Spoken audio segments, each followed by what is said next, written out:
ഈശോ മിശിഹായിക്ക് സ്തുതിയായിരിക്കട്ടെ. മിശിഹായിൽ സ്നേഹം നിറഞ്ഞ സഹോദരങ്ങളെ, വിശുദ്ധ ലൂക്കായുടെ സുവിശേഷം 6-ാം അധ്യായത്തിൻ്റെ 27-28 തിരുവചനത്തിൽ പ്രകാരം പറയുന്നു: ശത്രുക്കളെ സ്നേഹിക്കുവൻ, നിങ്ങളെ ദ്വേഷിക്കുന്നവർക്ക് നന്മ ചെയ്യുവൻ, ശപിക്കുന്നവരെ അനുഗ്രഹിക്കുവൻ, അധിക്ഷേപിക്കുന്നവർക്ക് വേണ്ടി പ്രാർത്ഥിക്കുവൻ. ലൂക്ക 6:27-28 തിരുവചനം. ഇവിടെ വിശുദ്ധ ഗ്രന്ഥം വളരെ വ്യക്തമായിട്ട് തിരുസഭയിലുള്ള ഓരോ മക്കളെയും നോക്കിക്കൊണ്ട് പറയുകയാണ്. പ്രത്യേകിച്ചും കർത്താവായ യേശുവിനെ രക്ഷകനും നാഥനും കർത്താവും രാജാവുമായി സ്വീകരിച്ച് യേശു ക്രിസ്തുവിൽ വിശ്വസിക്കുന്ന ഓരോ മക്കളെയും നോക്കിക്കൊണ്ട് ദൈവത്തിൻ്റെ പരിശുദ്ധാത്മാവ് പറയുകയാണ്: നിങ്ങൾ ശത്രുക്കളെ സ്നേഹിക്കണം. ലോകം പറയുന്നൊരു കാര്യമുണ്ട്, കുടുംബത്തെയും സുഹൃത്തുക്കളെയും ഒക്കെ സ്നേഹിക്കുക. അതുപോലെ ശത്രുക്കളെ നശിപ്പിക്കുക. ബോംബ് വെച്ചോ വെട്ടിക്കൊന്നോ ഏതെങ്കിലും തരത്തിലൊക്കെ അവരെ നശിപ്പിക്കുക എന്ന് ലോകം പറയുന്നു. എന്നാൽ ദൈവം പറയുകയാണ്: ശത്രുക്കളെ സ്നേഹിക്കുവിൻ, നിങ്ങളെ ദ്വേഷിക്കുന്നവർക്ക് നന്മ ചെയ്യുവിൻ. ഒരു വ്യക്തിയുടെ ജീവിതത്തിൽ ശത്രുവിനെ സ്നേഹിക്കണമെങ്കിൽ മാനുഷികമായ തലത്തിൽ ഒരു വ്യക്തിക്ക് അത് വളരെ ബുദ്ധിമുട്ടുള്ള കാര്യമാണ്. നമ്മുടെ ജീവിതം തകർത്ത, കുടുംബം തകർത്ത, നമ്മുടെ പേര് കള്ളക്കേസ് കൊടുത്ത, സമൂഹത്തിൽ നമ്മളെ ഒറ്റപ്പെടുത്തിയ, നമുക്കെതിരെ ദുഷ്പ്രചരണം നടത്തിയ ഒരു വ്യക്തിയെ പെട്ടെന്ന് സ്നേഹിക്കുക എന്ന് പറഞ്ഞു കഴിഞ്ഞാൽ അത് മാനുഷികമായ രീതിയിൽ ചിന്തിച്ചാൽ വളരെ ബുദ്ധിമുട്ടുള്ള കാര്യമാണ്.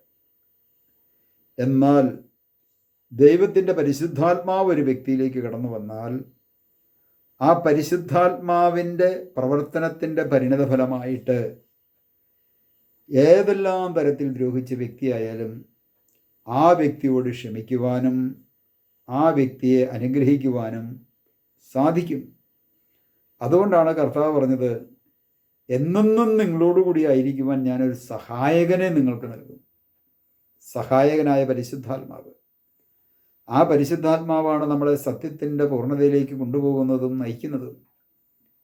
എന്നെ കേട്ടുകൊണ്ടിരിക്കുന്ന പ്രിയ സഹോദരങ്ങളെ, ദൈവത്തിൻ്റെ പരിശുദ്ധാത്മാവ് ഒരു വ്യക്തിയിലേക്ക് വരുമ്പോൾ മാത്രമേ ഒരു വ്യക്തിക്ക് ആ വ്യക്തിക്കെതിരെ തിന്മ ചെയ്ത വ്യക്തിയെ സ്നേഹിക്കുവാനും, അങ്ങനെയുള്ള വ്യക്തികൾക്ക് എന്തെങ്കിലും ഗതികേടുകളൊക്കെ വന്നാൽ, തകർച്ചകൾ വന്നു കഴിഞ്ഞാൽ അത് കണ്ട് ആസ്വദിക്കാതെ അവർക്ക് വേണ്ടി നന്മ ചെയ്യുവാൻ സാധിക്കണമെങ്കിൽ ദൈവത്തിൻ്റെ പരിശുദ്ധാത്മാവ് നമ്മുടെ ജീവിതത്തിൽ ആവശ്യമാണ്.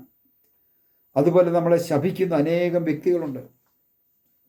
ഇഷ്ടപ്പെടാത്ത കാര്യങ്ങൾക്ക് വേണ്ടിയിട്ട് ശപിക്കുന്നവരുണ്ട്. ഇവിടെ കർത്താവ് എന്താ പറയുന്നത്? നിന്നെ ശപിക്കുന്നവരെ നീ അനുഗ്രഹിക്കുക. എന്തുകൊണ്ടാണ് അങ്ങനെ പറഞ്ഞത്? ഒരു വ്യക്തി ശപിക്കുമ്പോൾ ആ വ്യക്തിയുടെ ആ വായുവിലൂടെ, ആ വാക്കിലൂടെ കടന്നു വന്നൊരു പൈശാചിക ശക്തിയാണ്. ആ പൈശാചിക ശക്തി നമ്മൾ അനുഗ്രഹിക്കുമ്പോൾ മാത്രമാണ് നമ്മളിലേക്ക് പ്രവേശിക്കാതെ അത് നമ്മളിൽ നിന്നും പുറത്തു പോവുകയുള്ളൂ. നമ്മളിൽ നിന്നും പുറത്തു പോകുക മാത്രമല്ല, നമ്മളെ ശപിച്ച വ്യക്തിയെ അനുഗ്രഹിച്ച് പ്രാർത്ഥിക്കുമ്പോൾ ആ വ്യക്തിയിൽ നിന്നും അത് പുറത്തു പോകും. അപ്പോൾ ആ വ്യക്തിക്കും അത് രക്ഷയുടെ ഒരു അവസ്ഥയായി മാറ്റപ്പെടും.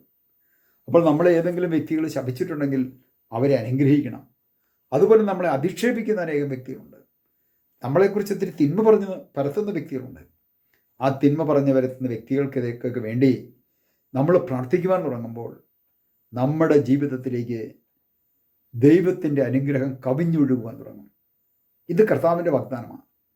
ഞാൻ ഈ വചനം നമ്മുടെ ജീവിതത്തിൽ ഒന്ന് പ്രാവർത്തികമാക്കാൻ, നമ്മളെ അധിക്ഷേപിക്കുന്നവർക്ക് വേണ്ടി ഒന്ന് പ്രാർത്ഥിക്കുവാനും, നമ്മളെ വേദനിപ്പിക്കുന്നവർക്ക് വേണ്ടി ദൈവത്തിന് മുമ്പിൽ ക്ഷമിച്ച് അവരെ ഒന്ന് അനുഗ്രഹിച്ച് പ്രാർത്ഥിക്കുവാനൊക്കെ തുടങ്ങിക്കഴിയുമ്പോൾ പ്രിയ സഹോദരങ്ങളെ, നമ്മുടെ ജീവിതത്തിൽ അടഞ്ഞുകിടക്കുന്ന അനുഗ്രഹത്തിൻ്റെ വഴികൾ തുറക്കപ്പെടുകയും നമ്മൾ ഓരോരുത്തരും അനുഗ്രഹിക്കപ്പെടുകയും ചെയ്യും.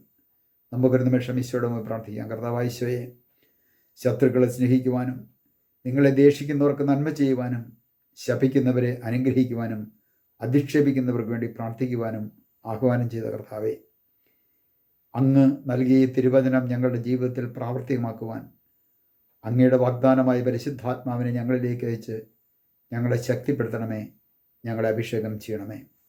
പിതാവിൻ്റെയും പുത്രൻ്റെയും പരിശുദ്ധാത്മാവിൻ്റെയും നാമത്തിൽ ആമേൻ.